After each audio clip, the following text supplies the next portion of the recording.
You are Locked On Dodgers Postcast, part of Locked On Sports Los Angeles on the Locked On Podcast Network, your team every day. Well, hello and welcome in once again to the Locked On Dodgers Postcast on the Locked On Sports LA YouTube channel. I am Pete Fox, your host, covering sports in LA dating back to 2007 for ESPN LA and NBC Sports Radio. Michael Kopech, the man again. Like it? No, I love it. A closer that knows he's the closer. Comes in, takes care of business, holds on to a 2-1 win in the game and a 2-1 series win for the Dodgers, which is very, very nice to see. Something they needed, a series road win, and something they haven't had in a while. Today, not a lot of offense. Rather stagnant through the first four. Posted the 2 in the fifth, and that would be it. Shohei Ohtani, the man, a home run yesterday and a home run today. So hopefully he's breaking out of this funk that he's in. Today, a nice home run, not a, Ohtani-esque mammoth blast, but nonetheless, it got out of the yard. I guess you would call that at least a medium leverage situation for him in this game. It was a scoreless tie at that point. I haven't actually committed to memory how they come up with high leverage versus medium leverage versus low leverage. But to me, a scoreless game, and then you hit a home run, that probably feels like like I said, at least a medium leverage situation, if not high leverage situation. The other real bright spot of this game was Clayton Kershaw. Looked very good today. Again, his last outing was really, really good. His second win of the season today. He went 6 solid. The defense helped a fair amount. Didn't have the strikeout pitch working, but had probably the best command we've seen in a while, if not all season, as to hitting spots and getting guys to ground out. Only 2 Ks, which was unfortunate for me because I had him in a prize pick 3-way. And they had him at 4.5 Ks. I thought at first, I'm like, that's a bit much. I was even thinking about going the other way because the Dodgers have the tendency to strike out a lot, as we know. I feel like it's worse than it actually is statistically speaking. The Dodgers are right in the middle of Major League Baseball as to how many times they strike out. So when Sonny Gray was pitching, he's a guy that frustrates people, to say the least. I think his number was right at 6, and he had 6 today. So that would have been a better selection. So my prize pick is done. Oh, by the way, today's episode of the Locked On Dodgers Postcast is brought to you by Prize Picks, the easiest and most exciting way to play daily fantasy sports. Go to prizepicks.com/LockedOnMLB and use the code, all lowercase, Locked On MLB, for a first deposit match up to $100. 2-1 the final, 73-52 are the Dodgers now. Let's get a quick look at the scoreboard around the league to see how the Dodgers are doing. They lost yesterday, of course, as I was covering Chargers-Rams preseason football. 5-2 the final yesterday. The Diamondbacks lost. Padres won. So they gained that half game back, or a full game rather. So now the Padres coming into today's action 2 back.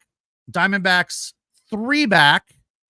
And the Diamondbacks rallying today, those greedy SOBs. They were down 6-0. The Rays had a no-hitter working, and they rallied back to tie it at 6. And now in the middle of the 10th, they are up 7-6. So the Rays have an opportunity to walk it off, or at the very minimum tie it and send it to 11.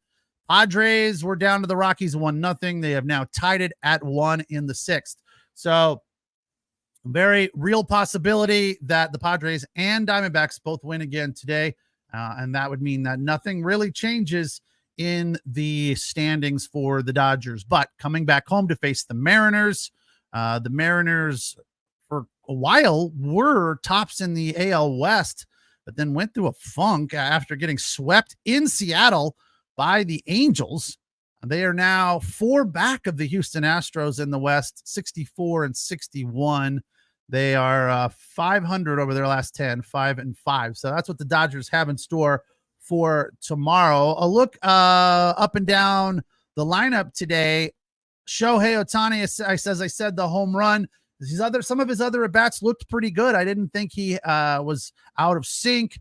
He talked about with the media after yesterday that he's been working on posture in the batter's box with regard to his approach. So, he's definitely been going through something. You guys think I just dislike Shohei Ohtani.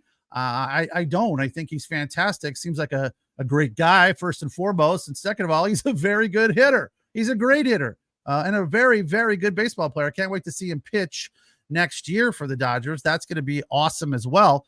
But he's definitely going through something. Hopefully he's working out of it. The back-to-back home runs is nice to see. But another guy right now in a big-time funk for the Dodgers is Teoscar Hernandez. Although his first at-bat hammered one to deep center field and just got robbed by Scott. That was in the first inning again. It was squared up and hit nice. Should have been a double, but Scott made a fantastic play to rob Teo. From there, Teo just went in the tank. He just looked awful. 2 strikeouts where he was a day and a half late, out of sync, swinging at bad balls. So his rhythm is definitely not in a good place right now. On the other side of that coin, Gavin Lux with the lime green bat continues to stroke it. I mean, hitting all over the yard, 3 hits today, struck out 1 time, but continuing to roll. One of the best hitters in baseball, statistically speaking, since the All-Star break. So that's nice to see. And with Freddie out, they put him at number 3 in the lineup and didn't score any runs or have any RBIs, but had 3 hits, which is nice to see.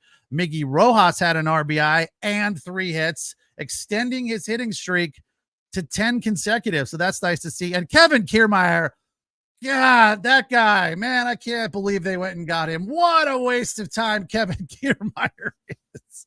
I'm kidding, of course, because I was absolutely head over heels in love with him on Friday with that big game with the home run, the 3-run shot, which ultimately gave the Dodgers the 7-6 win. One of the more exciting victories for the Dodgers this season, thanks in large part to Kevin Kiermaier's both offense and defense in that game. 0 for 4 today. Did not look good in his at-bats. They were, swinging at bad pitches, down and away, just really ugly strikeouts. He struck out twice and didn't have good approaches today at all. So I feel like he's obviously coming around and hitting better, making better contact, putting the ball in play, not striking out all the time. But today was just an off day for him, as well as Kike, Austin Barnes 0 for, Nick Ahmed 0 for 4. So there wasn't a ton of offense in this game for the Dodgers. Thankfully, Shohei got the home run. 3 hits for Gavin, 3 hits for Rojas. That was 6 of the 9 Dodger hits. Again, 1 for Shohei, 2 for Mookie. Which I think we just really take for granted, right? If Mookie doesn't get a hit, it's a big deal. And if he only gets 1 hit, it's barely noticed because 2 hits is kind of his standard. The batting average at .309, had a walk and a run scored. So a good game for him all in all. After the break, we will get into this discussion that Oral Hershiser was bringing up about a change to the rules in baseball that he was potentially suggesting. I don't know how I feel about it. I'd like to get your thoughts. We'll do that after the break. This is the Locked On Dodgers postcast on the Locked On Sports LA YouTube channel, the place to hang out when every game is done. You can also listen to us on the Locked On Dodgers podcast feed. That's where you find Jeff and Vince doing the Locked On Daily Dodgers podcast during the week. You make them your first listen, then you make me your second listen right after the game because we come in and break it down for you in postcast style, immediately finishing the action. So we appreciate you everydayers making us your source for your team every day.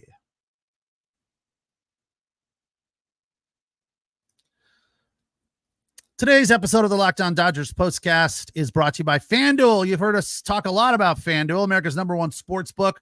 Well, we have something a little different for you. Now through September 22nd, All FanDuel customers can bet $5 and get a 3-week free trial of NFL Sunday Ticket from YouTube and YouTube TV. Then with a YouTube base plan, you'll be able to watch every regular season Sunday afternoon out of market game. All you need is a Google account and a current form of payment, and you can cancel anytime. I'll tell you one thing. I've had I don't have it currently, but I had the Sunday Ticket for a few years, and it is very, very addicting. To me, it kind of became exhausting because it's so much football. But I know that people love football, and it's kind of like when you're a kid and, you played video games a lot, and you didn't necessarily, this was before you could just download the video game. You had to have the cartridge back in my day. And there were times when you didn't have that cartridge, but your buddy did, and he would loan it to you, and you could like play as much as you wanted because you had it in your house. That's what it's like with the Sunday Ticket. Having every game is the kid in the candy store sort of thing. I'll tell you what, it becomes addicting. So go to FanDuel.com/lockedon and download America's #1 sportsbook and get 3 weeks free of the NFL Sunday Ticket from YouTube and YouTube TV.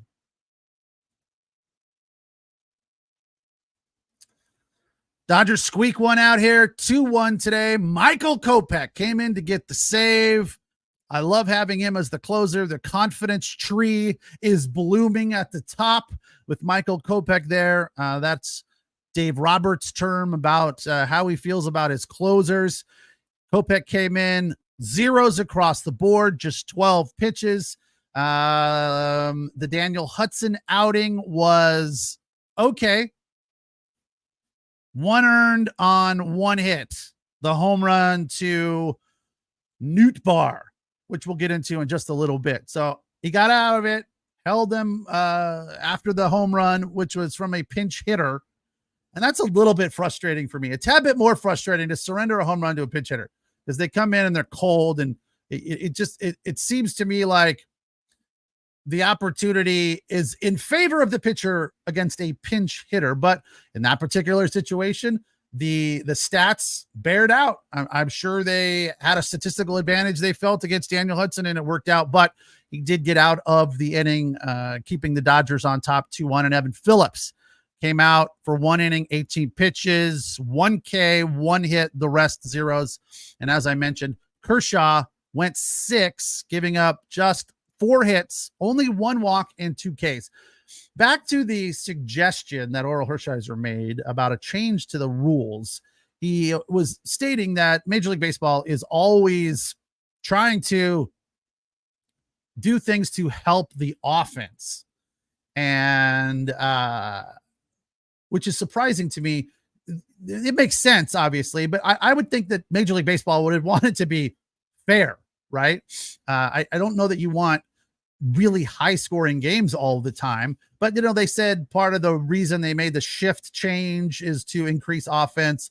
I loved that. I thought the shift was ridiculous, but in that vein, one of my big pet peeves is framing the magic of really good fast-handed catchers that they can make a ball look like a strike. How it frustrates me, and how there is technology out there to just have a computer watch the ball. It's either a strike or it's not. We don't need to wonder or be curious or be mesmerized by the catcher with really fast hands as he's trying to trick the umpire with a little bit of magic, sleight of hand. We just know it's either a strike or it's not. Most other sports are utilizing technology. During the Locked On Chargers postcast yesterday, Gavin and I were talking about it because they have this laser technology now for first downs. So they don't bring out the chain gang anymore. They just have lasers to go, all right, it's a first down. It's not a first down, whatever. It's clear cut. The same should be true for balls and strikes. I know the catcher's in the audience. Mr. Seabad hates this notion because it is a skill, and I'm aware of that. And I'm not saying get rid of it at every other level. Minor leagues, fine. College, fine. High school, fine. Yeah, let those guys do their magic, but not at the major league level. I'm going to start keeping track of how many missed balls and strike calls umpires get. Not every game, but I'm going to go through a few games. Maybe I'll start tomorrow and go, how many balls were called strikes and vice versa? Because it's a lot. But anyway, the technology's there. They should utilize it. The conversation started with Oral regarding check swings and whether or not, how is there with the lasers and the technology that's available. There's got to be a way to say, all right, this is a swing and this is not a swing. But then they got into the whole conversation about what is considered a swing, breaking the wrist, crossing the plane of the plate, etc. Oral's suggestion was, let's just get rid of check swings altogether. And I thought that was interesting. It's like in tennis when they talk about getting rid of lets when the ball hits the net. A lot of old tennis players are like, that's just dumb. Who cares if it taps the net? If it's in, it's in. If it's out, it's out. Doesn't matter if it touches the net. Play on. So in Major League Baseball, Oral is suggesting that if you check swing, it's not a strike. The only time it's a swinging strike is when you actually swing. It'd be a whole lot easier for the umpires to negotiate that and decide swing, no swing, etc. And I started thinking, would that be good? I ultimately think that would be really frustrating because batters would figure out a way to really take advantage of that. And it would really make life considerably harder on the pitchers. It would extend at bats. How many pitches it would probably extend at bats by 20 to 30%. Check swinging to, oh no, they could figure out how to maximize that to getting a better look, a better read on pitches. I think it would make more offense for sure. But it would make life really, really tough on pitchers. And I know the pitchers already have the statistical advantage because, if you are successful 3 out of 10 times, you're a Hall of Famer. So pitchers already have an advantage. It would make life really tough on them. And I think that kind of change to the game would be dramatic as far as offense and runs being scored. And I don't know that I would be in favor of that. Love your thoughts in the chat. If that's something that would be attractive to the evolution of baseball or it would be detrimental. Let's do the Diamond Dogs list tonight. Top 5 offensive plays of the game. Gavin Lux for number 5, part of his 3 hits, a 2-out double to right in the first, a 3-1 breaking ball that he hammered down the right field line. Really nice piece of hitting, quick hands, quick bat, just continuing to be a really, really good hitter since the All-Star break. For number 4, Gavin Lux again, hit number 2, another double, 1-out double in the third. He hit it to left field, caught a ball down and away and went with it. Just another nice piece of hitting. Set up second and third. For number 3, Shohei Ohtani's home run. The second and third obviously stranded there. They did not produce any runs off of that, unfortunately. They needed Shohei Ohtani to hit home run number 39. That came in the 5th inning, 396 feet. It was a first pitch curveball that didn't do a whole lot of anything. He had the front foot down and was all over it. I don't know that it was a Ohtani-esque bomb. If it's not over 400, it's just a regular home run for Shohei. For number 2, Miggy Rojas, an RBI single to left in the 5th. Again, the 10-game hitting streak, it was a 2-2 sweeper there. It looked like a fairly weak curveball, so he was right on it for the RBI to make it 2-1. And then in the 9th, Mookie Betts a 2-out single, which didn't turn into anything there. And for honorable mention, Michael Kopech's inning performance there to get his 11th save, second with the Dodgers, second in this series as well. 12 pitches, the rest zeros, and a 3.91 ERA. As for Daniel Hudson's outing, he threw a total of 17 pitches. The first at bat, first out of his outing was 2 pitches and a ground ball to Gavin Lux. Easy peasy.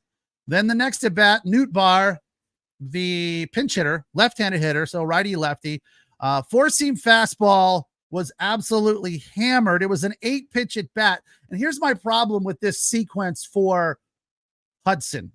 The final 4 pitches, and Nootbaar did a nice job of fouling balls off, but the final 4 pitches were all fastballs. 4 4-seamers in a row. Doesn't make a lot of sense to me. You're just grooving fastballs to this guy, giving him the opportunity to time it and set up and hit a home run. I mean, to me, that seems logical. Stop throwing fastballs every single time, unless you're Michael Kopech and you can throw it, high 90s or 100. Didn't hit 100 today, but high 90s for sure. He was not quite what he was on Friday.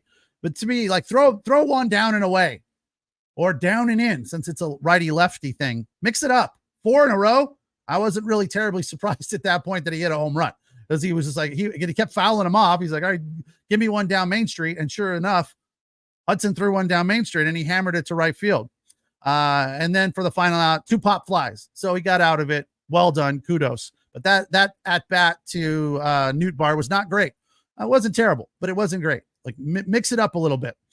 So he got out of it. And I guess that's all that really matters. 37-year-old Daniel Hudson continuing to produce for the Dodgers. I know a lot of you are not fans, that he gives up runs all the time. It's his first outing since giving up the 3 runs in the finale against Milwaukee. So got back out there, took care of business, and that's good to see. Phillips again was in the 7th, just gave up a hit, a strikeout, the rest zeros. So the Dodgers hold on for a 2-1 win and take the series over the Cards. They're now 73-52, 35-30 on the road. After the break, we'll update the scores on the Padres and the D-backs. Arizona's in Tampa, St. Pete, and the Padres are in Denver. This is the Locked On Dodgers postcast on the Locked On Sports LA YouTube channel, the place to hang out when every game is done. You can also listen wherever you find your podcasts on the Locked On Dodgers podcast feed. Today's episode of the Locked On Dodgers postcast is brought to you by Prize Picks, America's #1 daily fantasy sports app with over 5 million active members. I'm one of those. I had a Prize Pick working today. It fell apart because Kershaw only had 2 Ks. I needed 5. I felt fairly confident that he'd come out and pitch well, which he did. He just didn't strike people out.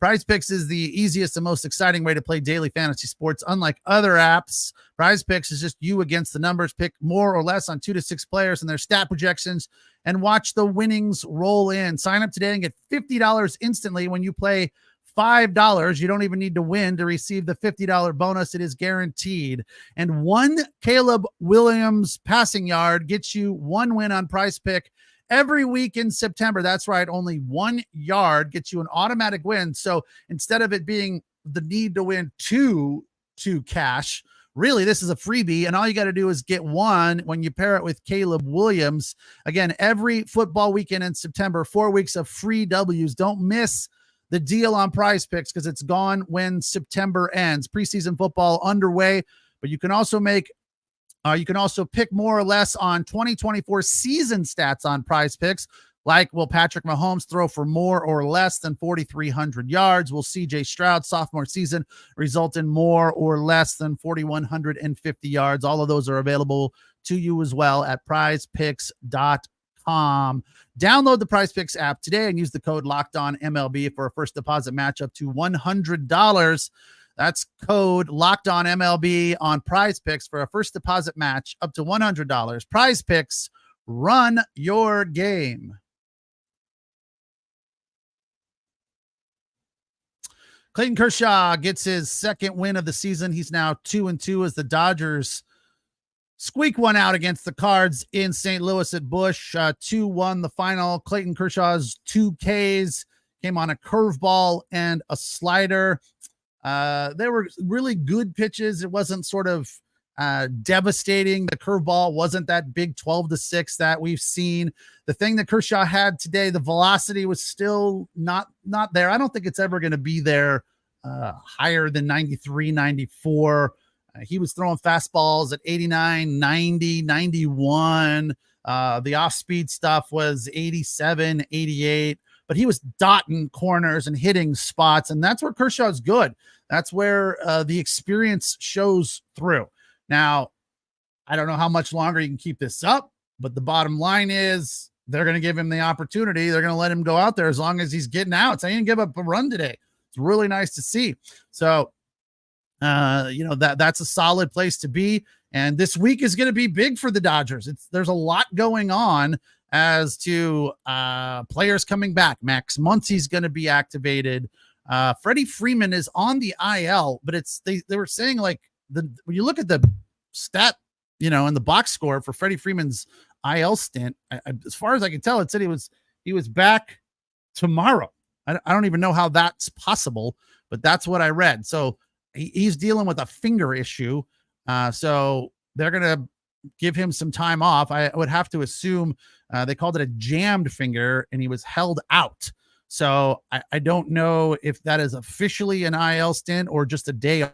I'll have to wait and see. But the fact of the matter is he's probably not going to play a ton. They're waiting on x-rays, which came in today, and they're negative. So he's day to day. So definitely not incorrection on my part, or a correction. I was incorrect. Not an IL stint, just a day-to-day injury with a jammed finger. So Max Muncy is coming back, and they're going to get him out there ASAP, you would have to assume. And that's good. So we'll have to get him back up to speed as well. And Yamamoto pitching sim games in St. Louis. They're not sure whether they're going to send him back to Oklahoma City for a start. Dan says Freddie will be back tomorrow. Okay, cool. Thanks, Dan. I didn't hear that.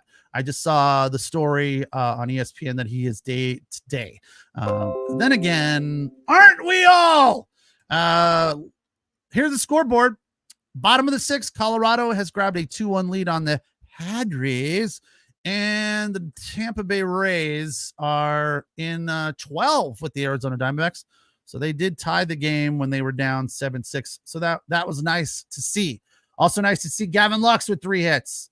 Miggy Rojas with 3 hits. 2 hits for Mookie Betts. Another home run for Shohei Ohtani. So all in all, a very solid win. A great series win because the Dodgers really have been struggling on the road. Good news. Happy plane. You got to love a happy plane. Heading home to face the Seattle Mariners tomorrow.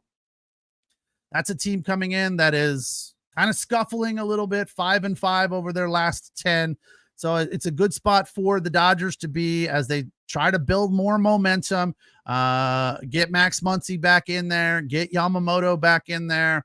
Trinan is right around the corner as well. So a big question mark still hanging over the head of Walker Buehler. Does he get another start? We'll have to wait and see. I don't know. I figure they might give him one. I was talking with Jeff, Locked On Dodgers host, and he was questioning the same thing. He was like, I don't know. I would be really surprised if they give him another outing. I feel like there's at least one more there for him. Then another question mark is what's up with Bobby Miller? His outing yesterday was atrocious. That was just awful. When we were doing the Locked On Chargers postcast, Locked On Chargers, Locked On Rams postcast, there was people in there commenting about Bobby Miller's outing because it was so bad, and kind of just breaking it down in the middle of the Chargers postcast, saying, yeah, he throws the ball hard, but he doesn't have change of speed, and he's not hitting spots, and he's just serving up home run balls. So Bobby Miller's struggles continue. So I don't know if they give him more outings. We'll have to wait and see there, but it'll be nice to get Yamamoto back, and it'll be really cool to get Max Muncy back out there as well. Tomorrow at the Ravine, first pitch, 7:10. Gavin Stone will look for win number 11. He'll take on Wu of the Seattle Mariners. Brian Wu brings in a 5-1 record and a 2.06 ERA. So it will not be a pushover for the Dodgers tomorrow. Hey, we thank you for joining us here on the Locked On Dodgers postcast on the Locked On Sports LA YouTube channel. Dan with a little bit more player information. Trinan is back on Tuesday as well. So there you go. That's good to see. He might slide into that setup role in place of Daniel Hudson, and Huddy becomes the guy in the 7th inning, and then they mix in the lefties for matchups. But I do appreciate, I do really like seeing the bullpen rotation fall into place. Like, guys have positions, guys have roles, guys have jobs. This is where they are expected to pitch, and we can expect them to be out there in those certain roles. Roy pointing out here that this is Manuel, a stolen base can absolutely be clutch just the same. They're talking amongst themselves. Roy says the Mariners have the best pitching in baseball. It's good to know. Don't like hearing that, as the Dodgers are still trying to find some offensive momentum. It is slowly getting better now that Mookie is back, but my expectations are extremely high, higher than most. So let's hope they keep it rolling on this homestand. Again, I'm Pete Fox. Thank you for joining me here on the Locked On Dodgers postcast. Back at it tomorrow, right after the game. Be sure you join me here on the Locked On Sports LA YouTube channel and the Locked On Dodgers podcast feed, wherever you find your podcast. Enjoy the rest of your weekend. Have a good night. We will talk tomorrow.